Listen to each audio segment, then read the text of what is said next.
कफ या खांसी तो कई कारणों से होती है, और इवन जुकाम है तब भी खांसी लग जाएगी, यहाँ पे इचिंग है, फरेंजाइटिस है, टॉन्सिल्स हैं बड़े हुए तब भी खांसी लग जाएगी, ब्रोंकाइटिस है तब भी खांसी होगी, एस्थमा में भी खांसी होगी, निमोनिया में भी खांसी होगी, लोअर रेस्पिरेटरी ट्रैक्ट इन्फेक्शन होगा तब भी खांसी होगी, ब्रोंकाइटिस है, ये सारी चीज़ें, लंग कैंसर है, इन सब में खांसी तो होगी। लेकिन अगर खांसी ही एक प्रोमिनेंट सिम्टम है और वो चलता ही जा रहा है,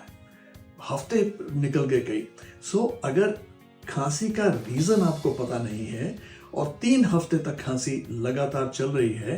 तो ट्यूबरक्लोसिस भी एक डिफरेंशियल डायग्नोसिस में आ जाता है और हमें चेस्ट एक्सरे करना ज़रूरी हो जाता है। कई बार चेस्ट एक्सरे में थोड़ा सा भी डाउट हो, हल्का फुल्का भी, तो हम सीटी स्कैन करते हैं। सो एनी क्रॉनिक कफ,